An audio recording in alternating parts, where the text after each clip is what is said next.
¿Eres emprendedor? ¿Te interesa aprender de negocios? Estás en el lugar correcto. El Libro Diario, el podcast, trae para ti todo lo que necesitas saber del mundo de los negocios. La gestión, administración, contaduría y más. Bienvenido, talento humano.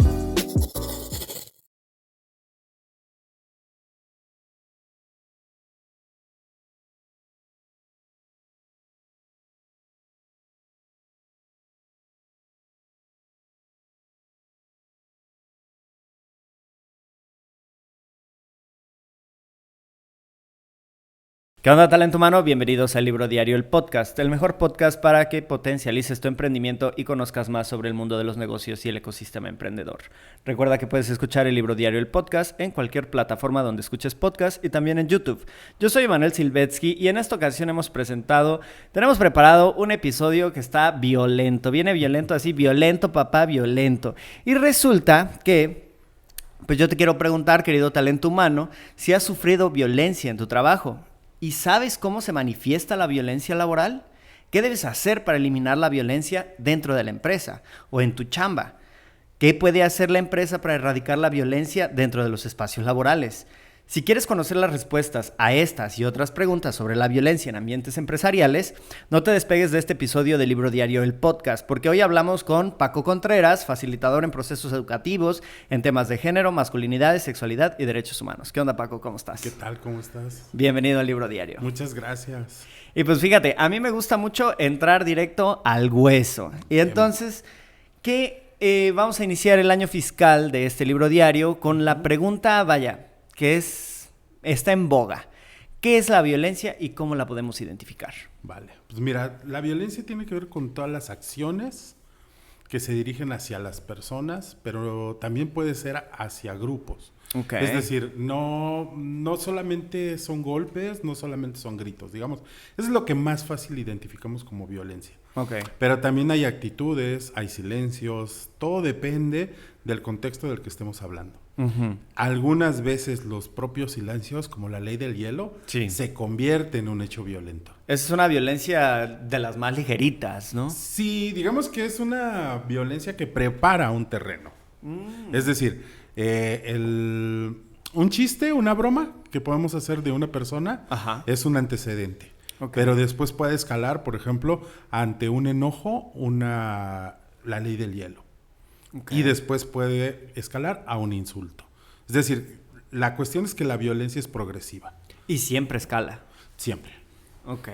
En algunos ambientes laborales, por ejemplo, se puede dar, si no hay condiciones para que las personas tengan los espacios de desestrés, uh-huh, se puede convertir en una violencia generalizada. Sí, y fíjate que yo tenía casi la receta para ambientes violentos, que es como poco espacio, mucha gente, y si le sumas alcohol, ahí tienes una bomba violenta en cuestión de tiempo nada más, ¿no? Sí, claro, mira, hay estudios que indican que, por ejemplo, en los espacios cuando hay eventos deportivos, ajá, se incrementa la violencia.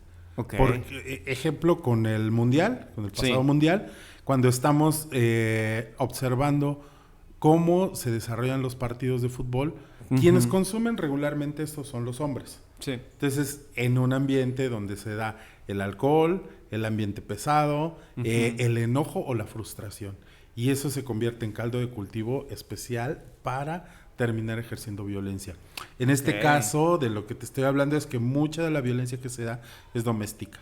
Sí. Sin embargo, si estamos hablando de un espacio donde los hombres conviven, por ejemplo, en una empresa donde haya un grupo de hombres que se dan el chance de irse a tomar una cerveza, claro, se puede convertir también en un hecho violento, porque se presta, hay como muchas condiciones para que exista la violencia, no solamente entre ellos, sino con la presencia de otros hombres que están ahí cerca. Sí, o sea, pues la violencia puede ser en intrapersonal, extrapersonal y pues interpersonal también, ¿no?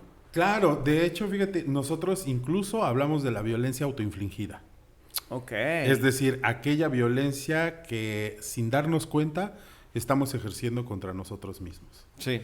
Y en este caso, por ejemplo, para los emprendedores sí es importante reconocer que el exceso de trabajo por querer alcanzar los objetivos o las metas planteadas a veces nos lleva a omitir nuestro descanso, nuestras comidas, la protección de la salud, el ejercicio o las relaciones familiares, que eso también tiene un impacto enorme en la persona. Claro, porque al final de cuentas somos personas que necesitamos tener todos nuestros aspectos de la vida pues cubiertos, ¿no? Y cubiertos de la mejor manera. Y si el emprendedor se va por el puro trabajo, y es muy usual encontrarlo en páginas de Instagram de negocios y esto, que dice, no, levántate a las 4 de la mañana, compra 2 bitcoins, ¿no? Medita, haz 3 horas de ejercicio y bueno, y ahora sí tu día, ¿no? Entonces, eso puede ser violento también, ¿no? Sí, claro. Hay una exigencia, una sobreexigencia a veces hasta de las capacidades que tenemos, ¿no? Okay. Digo, no es lo mismo ser un hombre joven, digamos, un emprendedor de 20 años, que un hombre de 40 y tantos, ¿no? Es decir, también tenemos que entender que la edad nos permite quizás desvelarnos más o exigirnos un poco más de tiempo en el trabajo. Sin embargo, aún así, los hombres jóvenes lo que hemos visto es que ante la presencia del estrés y el no manejo adecuado de las emociones, es posible que se acerquen a opciones nada sanas, que puede ser el consumo de alcohol o de algunas drogas de manera excesiva. Digo, las drogas siempre van a ser, siempre van a tener como una connotación que generan un impacto negativo. Sí. Pero el alcohol, que es socialmente permitido... Que, dicho sea de paso, es la droga que más daño causa a la familia, a la sociedad y a la persona. Claro, porque además ahí no podemos perder de vista el tema de la masculinidad. Los hombres somos los que más consumimos alcohol, pero es exactamente en las estadísticas que indican que somos los hombres los que tenemos más accidentes de tránsito vinculados al consumo de alcohol. Claro. Entonces, ahí hay un juego que es un poco complicado. Alcohol, volante, masculinidad, accidentes. Sí, vaya, es la fórmula perfecta para un accidente, ¿no? Sí. Oye, pero bueno, ya nos estamos yendo como a otros tenores y quiero yo empezar a platicar acerca de cómo va surgiendo la violencia en un ambiente laboral, o sea, en una oficina. Ya ves que está el tema de que los godines, ¿no? Incluso en oficinas de coworking puede ser, ¿no? Que se suscite la violencia. ¿Cómo surge esa violencia dentro de los espacios? Pues mira, hoy seguramente ustedes conocen la norma 035. Es correcto, que nos exige que haya condiciones psicosociales en el trabajo para proteger a las personas. ¿Qué quiere decir esto? Tenemos que procurar que las personas en el ambiente laboral tengan condiciones para desarrollarse, para trabajar, pero no solo para eso, sino también que descansen, también que sus jornadas laborales no sean tan extensas. Ni extenuantes, ¿no? O si son extensas, tengan estos espacios como en algunas empresas que les crean espacios adecuados para el descanso. Es decir, vas a trabajar, 12 horas quizás es tu jornada laboral, pero en esa jornada de 12 horas tienes 3 o 4 descansos. Y tómate quizás, tu media hora. Claro. O quizás uno donde descanses una hora completa y tengas la posibilidad incluso de dormir. Sí, eso es un elemento, despejarte, de olvidarte, es un elemento, ¿no? Fundamental para que la gente también rinda y dé buenos resultados. Sí. Además que tenemos bien claro que las jornadas cortas dan mejores resultados que las jornadas largas. Claro, sí. De hecho hay un estudio piloto en Reino Unido que algunas empresas se adhirieron a la semana laboral de 4 horas y no disminuyeron la productividad, incluso empezaron a aumentarla, y también el bienestar de los empleados aumenta porque dices, tengo más tiempo para mi vida, para mi persona, para mi familia, para recrearme, para cubrir estas otras necesidades que muchas veces por estar trabajando no las vemos, no las sentimos, y en ese sentido pues es súper importante fabricar estos espacios, ¿no? Ahora, ¿qué sucede cuando no tienes un espacio así? Cuando tienes un espacio donde están todos amontonados, no quiero hacer alusión a una oficina de gobierno, pero más o menos, ¿no? Y entonces, de pronto, ¿qué pasa ahí? Claro, mira, ahí las personas deberíamos de tener una capacidad y una serie de conocimientos para romper con esa rutina, ¿no? Es súper recomendable que las personas por cada hora de trabajo tengan por lo menos unos minutos de movimiento.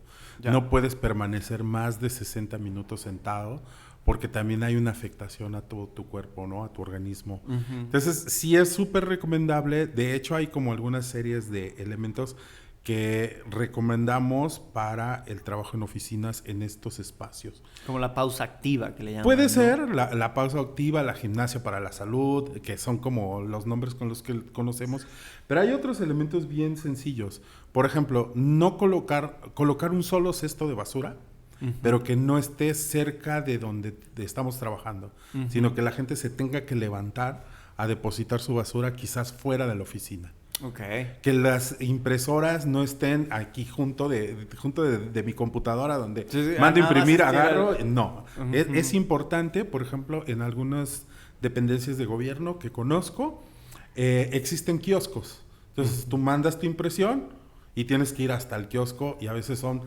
2 pasillos, una escalera que para ir a recoger.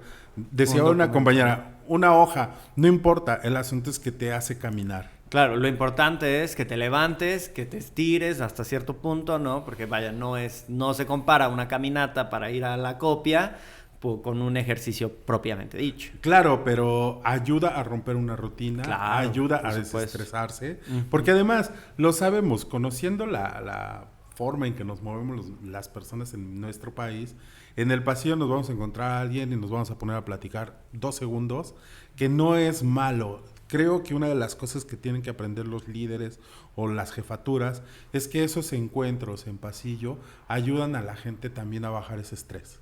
El estrés es un elemento fundamental para que evitemos la violencia. Una persona desestresada, una persona que logra controlar su estrés, va a tener herramientas para enfrentar la dinámica laboral, la exigencia laboral cotidiana. Sin duda. Sí, de hecho, claro. El estrés es algo bueno, ¿no? Digamos, pues te mantiene activo, te mantiene alerta, te mantiene, pues, vaya, receptivo ante lo que está sucediendo, ¿no? Pero también si se pasa de estrés, es como de que, a ver, ahora sí que no le subas tanto los huevos porque se te va a amarillar el pan. Claro, eso es algo bien importante. Mira, mi médico me dice, acuérdate que tu cortisol tiene que estar al nivel. Es decir, por la mañana tienes que producir mucho cortisol y en las noches tienes que dejar de producir cortisol. Claro.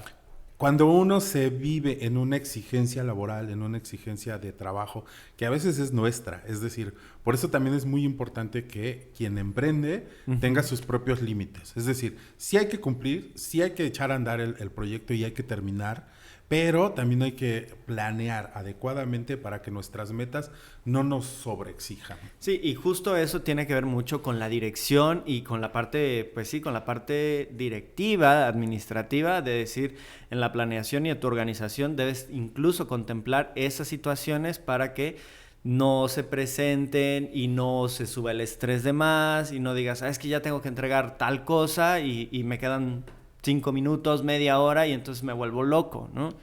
Claro, y esto lo tenemos que ir rompiendo desde dinámicas, por ejemplo, en las universidades. Las personas que están estudiando y que van caminando hacia los emprendimientos, es necesario que vayan rompiendo con las dinámicas de dejar al último las cosas, ¿no? Eso es fundamental. ¿Por qué? Porque es cierto, tenemos habilidades y capacidades para terminar los trabajos, pero a veces nos tenemos que desvelar 2 o 3 días previos, ¿no? Claro. Y esas prácticas muchas veces las encontramos en el área laboral. ¿No? Sí, porque se está emulando, ¿no? ¿Sí? O sea, es como que te entrenan aquí y eso de que, ay, pues con una desveladita termino el trabajo, lo vas a replicar en el ambiente laboral también. Claro, porque además después lo vas permitiendo, ¿no? Después tu jefe te exige, oye, esto lo quiero para mañana. Y dices, oye, pero... Yo salgo a las 7, son 6:30. Claro, pero además esto que me estás pidiendo se lleva 3 días. No sé cómo le hagas, lo quiero para mañana, ¿no? Ajá. Entonces, este nivel de estrés, este nivel de exigencia lleva a las personas a romper sus propios límites y eso nos lleva a espacios y a situaciones muy complejas. Y si además a esto le agregas que no sabemos manejar nuestras emociones, esto se convierte en una bomba de tiempo que termina siendo violencia. Claro, sin duda. Y entonces, ya que sabemos que la violencia puede darse desde el estrés, que parece algo muy sencillo, ¿no? Que si es demasiado estrés, ya no está tan bueno. Ahora, ¿cuáles serían esas expresiones de violencia? Pues mira, hay como una diversidad enorme. Puede ser desde Mira, el Instituto Politécnico Nacional hizo una investigación dentro de su espacio con maestras, maestros, estudiantes, personal del instituto, donde identificaron diversas formas de violencia y posteriormente elaboraron un instrumento que se utiliza mucho en violencia de género, que es el violentómetro. Sí, lo conozco. Que es una herramienta dirigida a mujeres para que ellas empiecen a identificar las formas de violencia que están viviendo. Ok.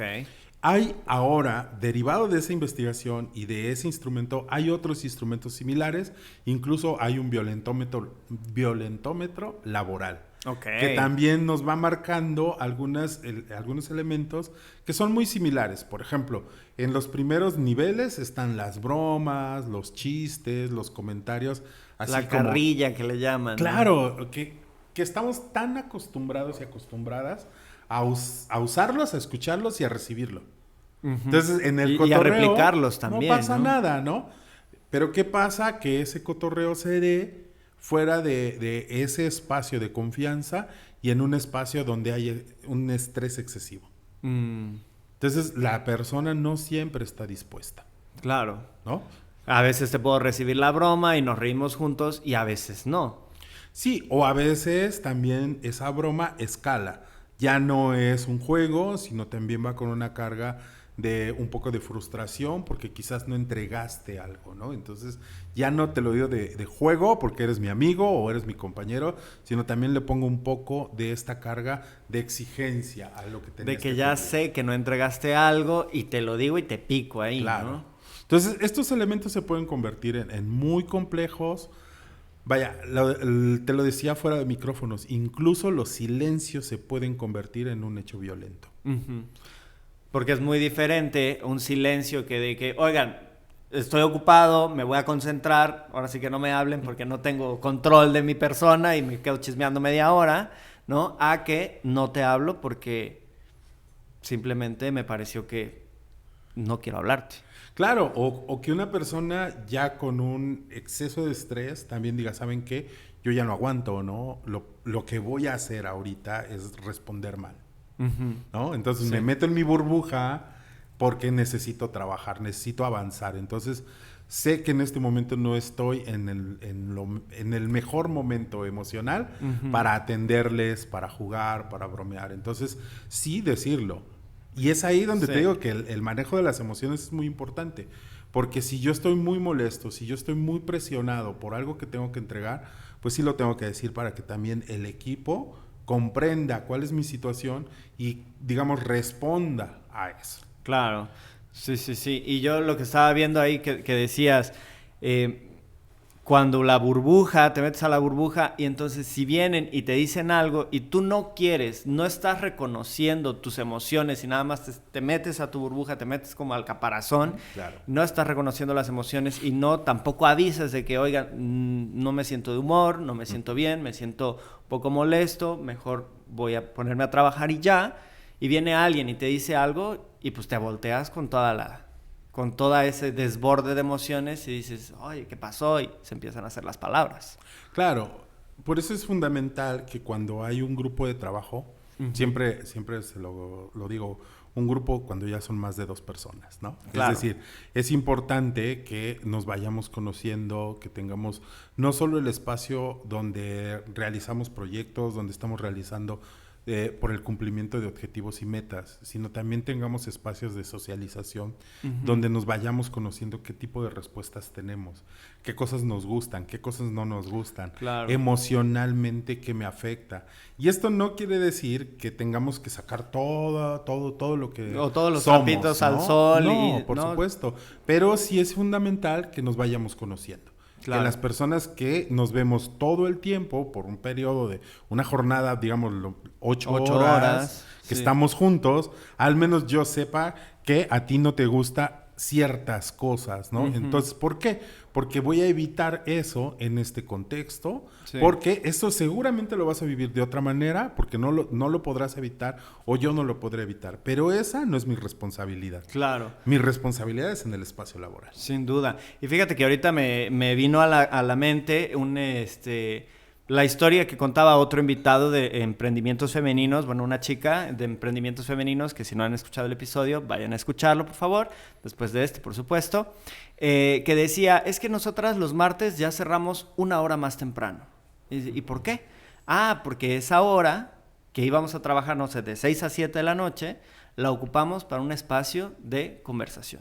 Cómo se sienten, cómo están, o sea, y entonces empieza a ser como una suerte de terapia grupal, ¿no? Obviamente sin un guía, sin una dirección, pero descentralizado, pero pues funciona, ¿no? Y se van conociendo en un ambiente que está controlado y que no es la cantina, que no es un espacio de socialización per se, sino estás dentro de tu espacio laboral, pero ya estás en otro tono, en otro mood, y eso creo que puede funcionar muchísimo para pues paliar esas situaciones, ¿no? Y irse conociendo. Claro, y aquí aprovecho, ahorita que lo mencionas, darnos cuenta que estas prácticas que han sido, digamos, como etiquetadas para las mujeres, porque esto que me planteas es como la reunión de mujeres para el chisme, ¿no? Digamos, como se ha observado en otros contextos. Esto no es para chismear.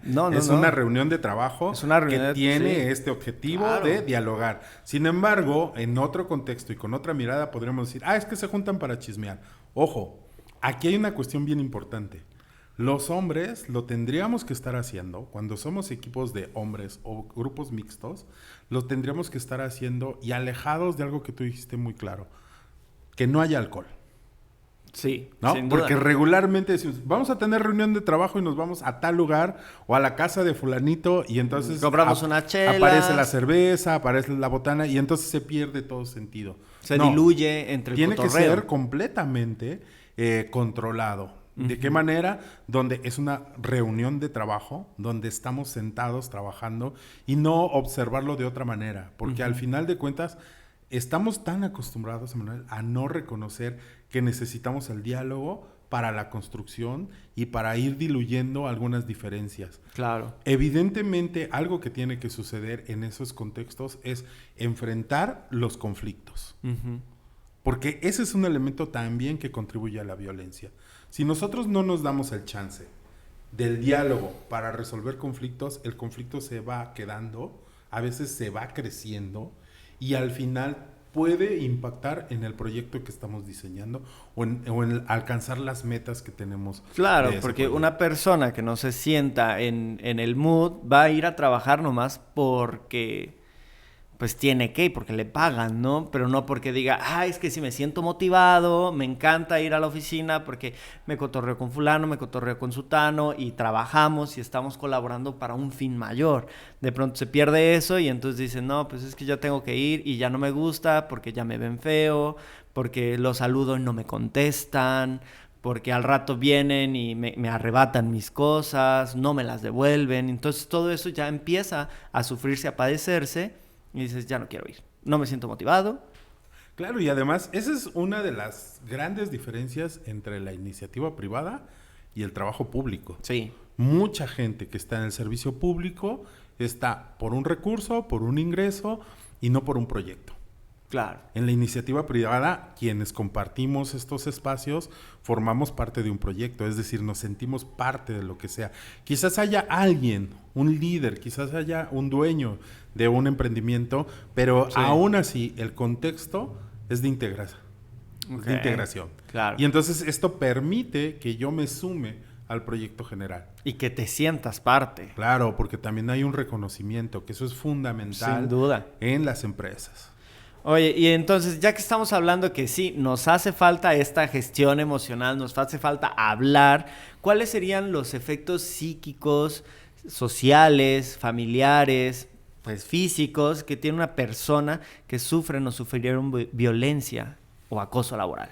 Ok, mira, pues hay varios niveles y aquí te diría desde lo personal, lo relacional, lo comunitario, en estos 3 niveles. En lo individual tiene un impacto brutal en la salud. Es decir, si nosotros estamos en un contexto donde nos afecta, donde nos estresa, donde no comemos, donde no dormimos, a la larga vamos a tener lo que llamamos como síndrome del quemado, el burnout. Sí. Y entonces esto va a generar que las personas no rindan y eso puede derivar en hechos violentos, ¿no? Entonces se puede convertir en un acoso sobre la persona, pero si no tenemos esta claridad de lo que está sucediendo en el contexto, podemos ser acosadores de esta persona.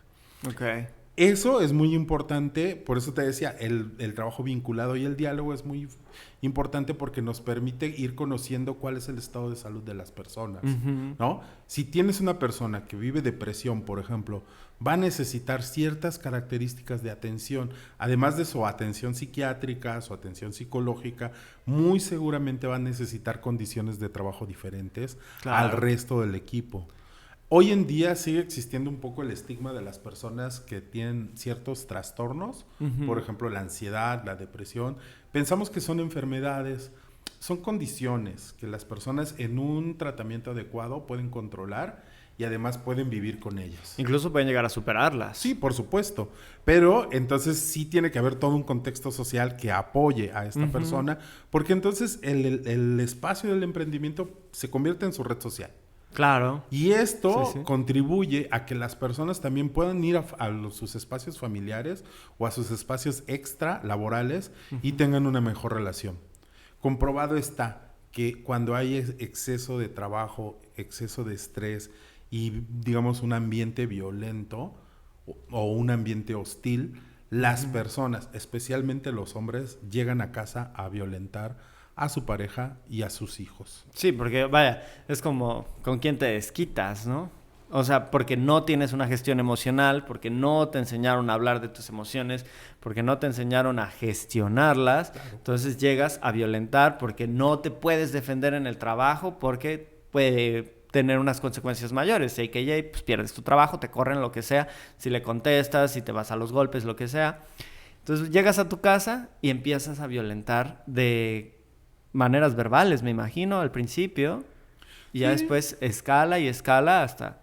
Sí, claro, pues y además no podemos perder difíciles de vista la otra parte, Emanuel, la cuestión de género, la perspectiva de género dentro de las empresas tiene que observar que hombres y mujeres nos desarrollamos de manera diferente. No es igual cómo vivimos los hombres, el contexto, como lo viven las mujeres. Te pongo un ejemplo rapidísimo. Si nosotros generamos una reunión a la última hora de salida, quizás los compañeros hombres digan, otra vez, una vez más. Sí. Sin embargo, si estamos hablando de mujeres que además sean amas de casa, que atiendan ciertas labores domésticas o que tengan hijos e hijas, es muy probable que en ese momento ellas ya estén comprometidas para hacer alguna actividad y con se queden sus hijos, así, ¿no? Como de, oye, no me puedo quedar. Exacto. Y se me ponen contra la espada y la pared. Entonces, sí tenemos que tener una perspectiva de género también en los emprendimientos, también en las empresas, que podamos visualizar que no se vive de la misma manera siendo hombre que siendo mujer. Y que eso tiene un impacto también social, psicosocial, alrededor de ella. Es decir, tiene que haber una serie de elementos que la protejan en el espacio laboral, pero también que se extiendan hasta su espacio doméstico. Claro, sin duda.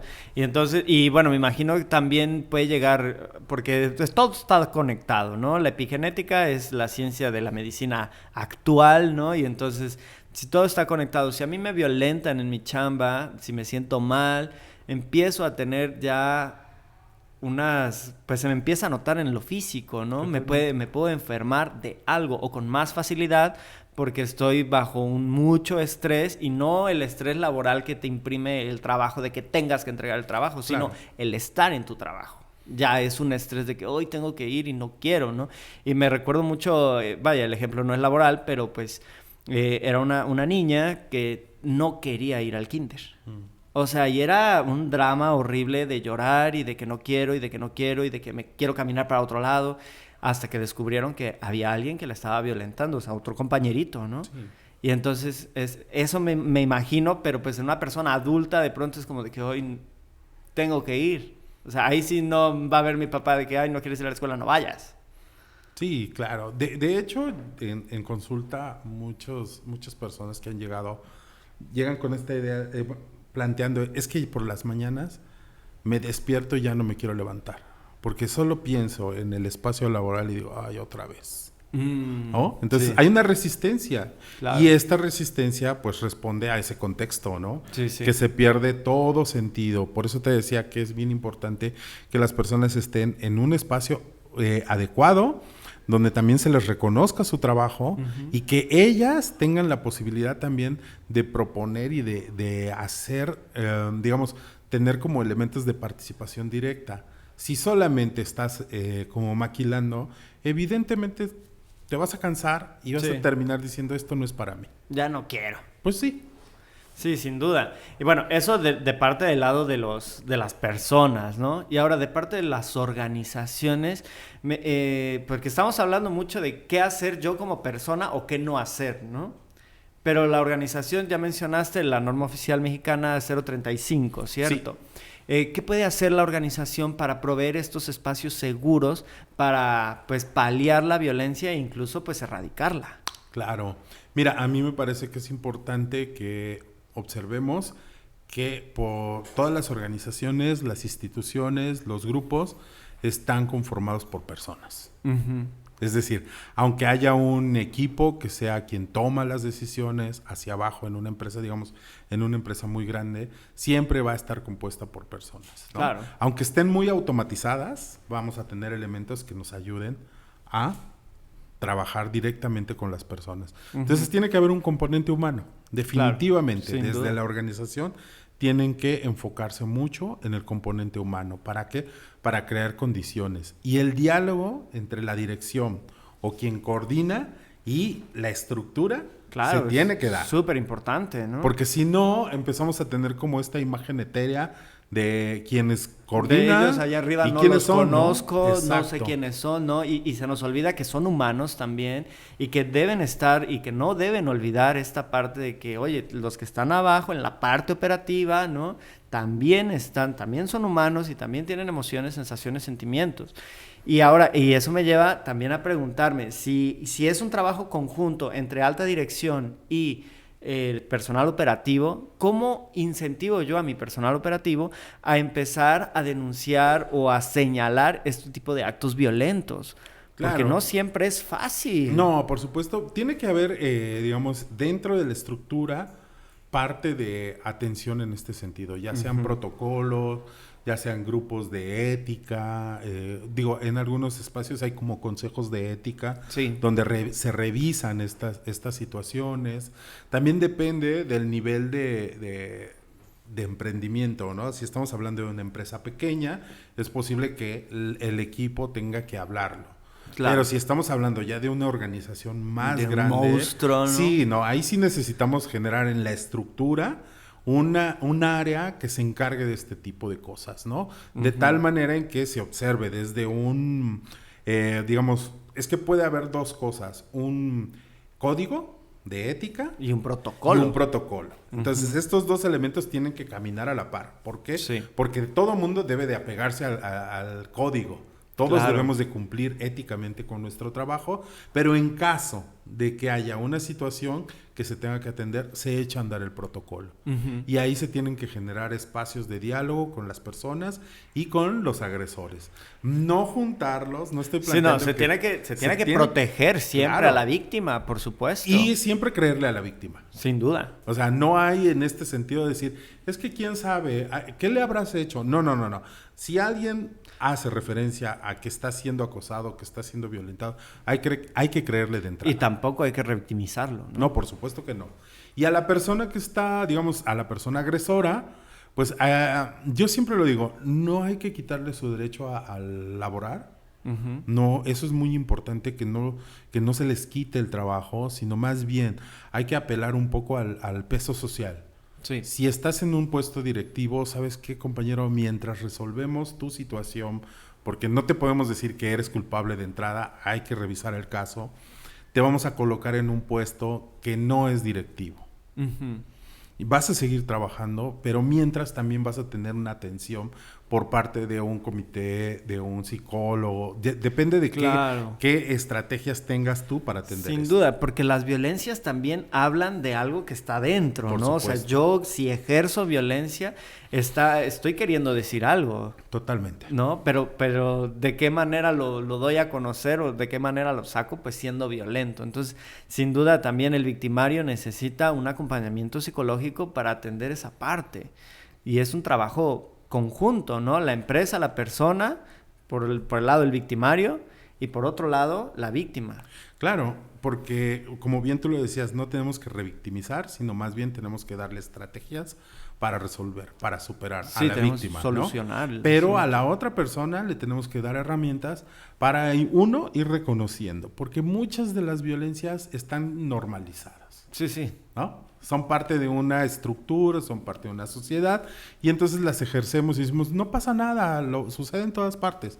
Antes de que pensemos de esta manera, Sí. nos tenemos que dar cuenta que eso está tan normalizado que lo Que dejamos ni siquiera pasar. se reconoce. Claro. Entonces las tenemos que reconocer y una vez reconociendo tenemos que atender.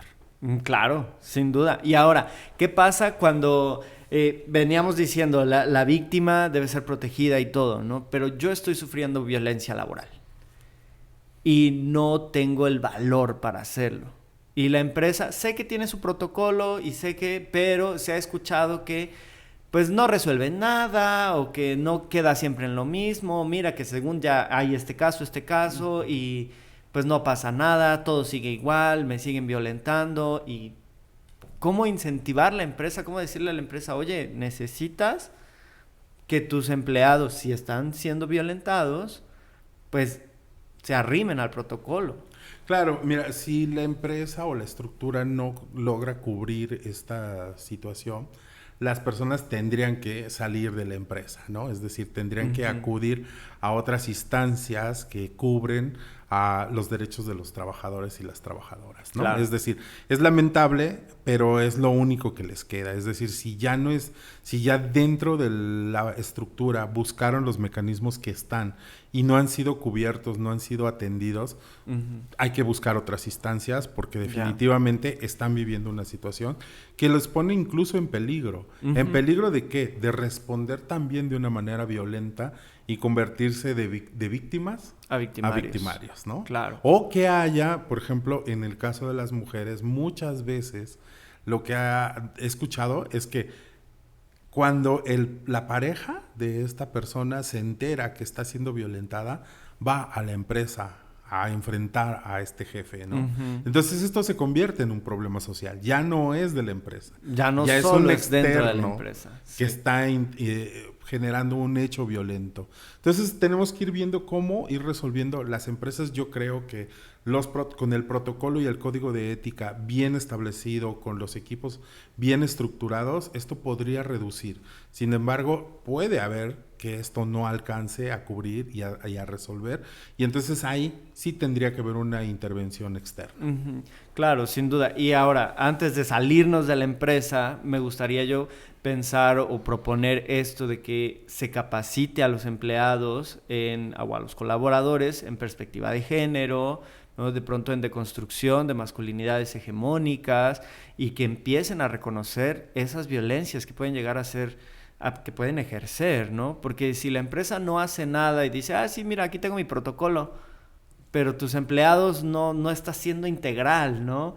Porque no nada más es el protocolo, también están las personas, y las personas son las que pueden violentar a otras personas. Claro, mira, yo siempre lo digo, la capacitación es una inversión, ¿no? Y tú lo sabes. Sin duda. Si estás trabajando y vas a desarrollar un proceso, tienes que tener todos los elementos para desarrollar adecuadamente ese proceso. Claro. En la parte humana es igual. Necesitamos que las personas se involucren, se sensibilicen. Yo siempre lo manejo en 2 niveles.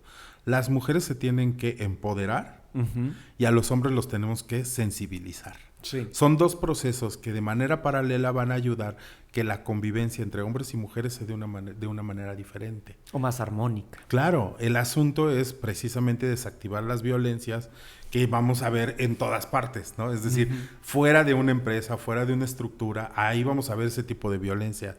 Pero aquí adentro, esas violencias las tenemos que desestructurar No puedes venir a pensar que en este espacio una mujer es menos, que una mujer no puede. ¿Por qué? Porque precisamente lo que estamos generando es un espacio de competencias, no de competencia, sino de generar competencias, que todas las personas sean competentes para desarrollar todas sus habilidades y capacidades. Sí, ¿no? su capacidad integral, ¿no? Totalmente. Y que puedan ser un mejor ser humano para ellos mismos, para la familia, para la sociedad y todo esto, ¿no? Y en ese desarrollo, una de las cosas que tendríamos que estar haciendo las personas, especialmente los hombres, es romper con esta estructura tradicional del machismo, de la masculinidad hegemónica, para crear nuevas formas de relacionarnos. Sí. Incluso entre nosotros los hombres. Claro, por supuesto, es importantísimo eso, ¿no? Incluso, y se puede ver en cualquier familia, de que, no, si a tu papá de lejitos y no sé qué, y así como de que, ay, por favor, ¿no? Claro. Y ahora te lo traspolas a la empresa y son hombres que no hacen más allá que, pues, querer relacionarse a través del alcohol, ¿no? Porque es el lubricante social por excelencia, ¿no? Que sin duda les inhibe esta parte del cerebro y empiezan a tener estas charlas más amenas, ¿no? Pero con este peligro de poder convertirse violentos, ¿no? Claro. Sí, tenemos que desactivar desde lo social. Y me encanta esa palabra. Toda esta parte de la violencia. Pero esto se tiene que dar en todos los ámbitos, ¿no? Se ha dicho que en las escuelas, en las universidades, pero también en las empresas, y así en la medida en que vayamos desactivando la violencia en todos los contextos, es muy probable que lo social lo veamos transformado. Claro. Y también ahí hay que apuntar que si ya estás en este proceso de descubrir unas nuevas masculinidades o masculinidades no hegemónicas, también tengas pues esta idea de señalar donde tú encuentres una violencia, ¿no? Donde a lo mejor no te está incidiendo a ti, pero que sí digas, oye, me parece que no debiste haber hecho esto, aquello y lo demás allá. Y eso se puede en un ambiente laboral. Y eso podría, con una capacitación 10 horas... O sabes qué, mira, también más allá de la capacitación, creo que la sensibilización, un elemento que funciona muy bien, que a mí me ha funcionado en organizaciones gubernamentales, es crear grupos, procesos cortos, reflexivos. Sí. Por ejemplo, tengo un proceso muy corto que se da en 2 semanas, 4 sesiones, 4 temas específicos, donde vamos 2 horas, un grupo de 10 a 20 personas, hombres todos, 2 horas, digamos, tenemos 4 horas a la semana, martes, jueves, y a la siguiente semana, martes, jueves, terminamos en 2 semanas y se van con una visión, digamos, un poco amplia, porque no podemos hacerlo muy particular, de el acoso, de 4 temas. ¿Cómo nos identificamos los hombres? ¿Cuáles son los estereotipos que más utilizamos? Sí. ¿Por qué usamos la violencia? Y herramientas ante la violencia. Con 4 temas así, los hombres, muchos hombres, han cambiado su visión. Y mira, son hombres que han recibido capacitación por varios años en temas de género. Pero con este proceso que es completamente personal, que no es venirles a decir cómo deben de ser, sino más bien recuperar su experiencia de hombres, dialogando con lo que han puesto, por ejemplo, las feministas como tema, dialogando su experiencia con el feminismo de alguna manera controlada, sin que sean mujeres las que les estén diciendo. Y esto no es porque sea malo, no, sino es para tener como un ambiente más controlado, para que ellos vean estos planteamientos feministas no como un ataque, sino como un elemento a reflexionar. Sino como una invitación al diálogo. Totalmente. Porque eso es lo que son, ¿no? O ¿Sí? sea, aquellos que se sienten atacados con estos feminismos, o sea, con estos feminismos, es porque los sienten impactados dentro de su masculinidad hegemónica. Claro, siempre como bien dicen, lo que te checa, te choca, ¿no? Sí. Entonces, esos elementos siempre nos impactan y siempre decimos, ¿por qué esto? ¿Por qué aquello? Precisamente porque hay algo en lo que nos estamos resistiendo y que no entendemos del todo, ¿no? Sin duda. Lo tratamos de hacer en este ejercicio que te planteo, lo hacemos de una manera muy tranquila, muy de hombres, en un ambiente muy de hombres. Se dan algunas cosas que, de alguna manera, cuando se da un hecho violento, lo señalamos. O sea, a ver, esto compañero, esto que acaba de decir es violencia, esto no lo vamos a permitir. Pero el nivel de socialización que tenemos los hombres, eso lo vamos manejando, lo vamos permitiendo. ¿Por qué? Porque ese es el ambiente controlado, no les vamos a quitar el espacio de socialización masculina, pero no vamos a permitir que sea con hechos violentos. Que sea, sí, claro, sin duda. Y eso suena increíble, ¿no? Súper brutal, y creo que ayudaría mucho a las empresas a tener unas ideas y a construir desde dentro de la empresa, de la actividad económica, una sociedad mucho mejor y más cooperativa, más competente.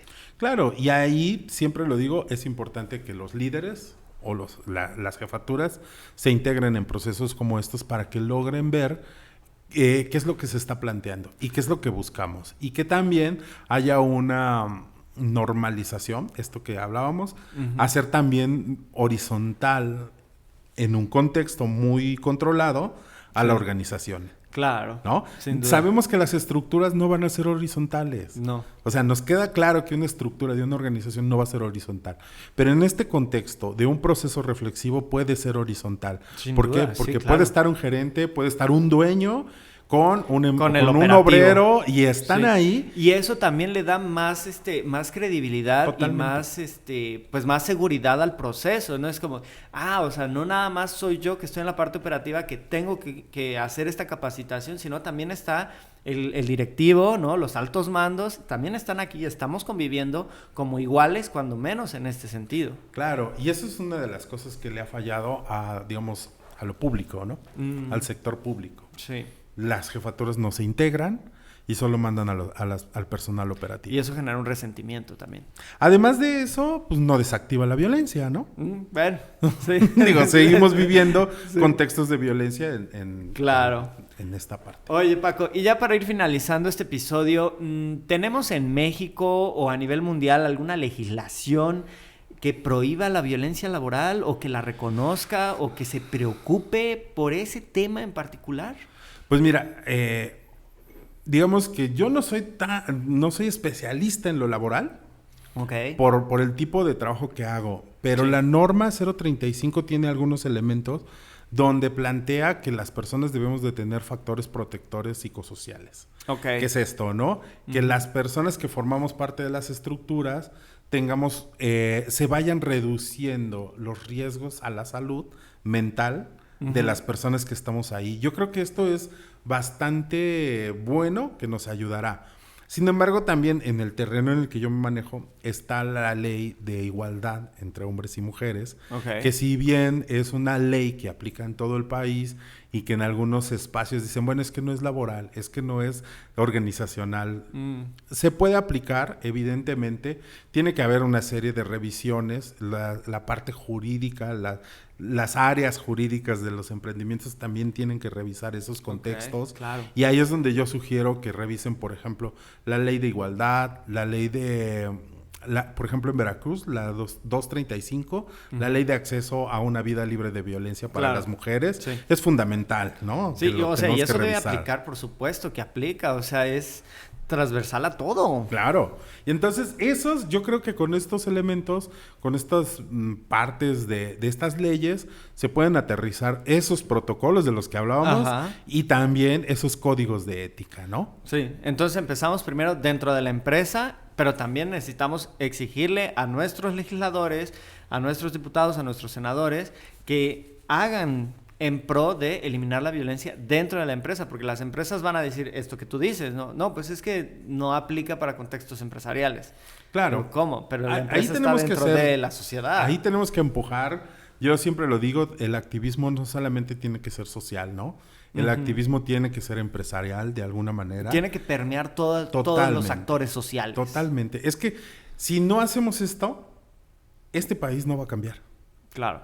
Y evidentemente las empresas no van a tener estos beneficios yo no puedo poner una empresa y seguir contratando personas que vienen con estas características y que me están generando conflictos internos. Ok, súper. Me encanta. Y esa conclusión que estás dando, vaya, te iba yo a pedir el tip emprendedor, pero pues esta conclusión que ahorita diste me pareció muy ad hoc para ir finalizando el episodio. Y bueno, pues me gustaría invitar a todo el talento humano a continuar con la conversación y a seguir generando estos y otros aprendizajes significativos. Hablar de estos temas relevantes para los negocios es muy importante. Y Paco, ¿te gustaría compartir tus redes sociales o algún proyecto que tengas que Pues mira, estés en marcha? estamos en redes sociales, especialmente en Facebook, como Paco Contreras, así aparezco. Y bueno, se van a dar cuenta porque aparecen muchas publicaciones relacionadas con la masculinidad. Ok, súper. Y tenemos un programa de radio que está en Radio Más, que es la radio del estado, en Veracruz. Y nos encuentran los lunes a las 10 de la noche. Ok, excelente. Bueno, nosotros somos @librodiariopodcast en todas las redes sociales. Síguenos ahí. También, si gustas, comparte este episodio con aquellas personas que se encuentren en una chamba y quieran saber más sobre qué hacer en caso de violencia laboral. No olvides calificarnos con 5 estrellas si te gusta el contenido. Eso nos motiva y nos alienta a continuar trayéndoles los mejores temas del mundo de los negocios. Recuerda que nos escuchamos todos los miércoles en donde sea que escuches podcast y también en YouTube. El Libro Diario, el podcast, es una producción de la Facultad de Contaduría y Administración. Yo soy Emanuel Silvetsky y este fue otro año fiscal del Libro Diario. Nos vemos para la próxima.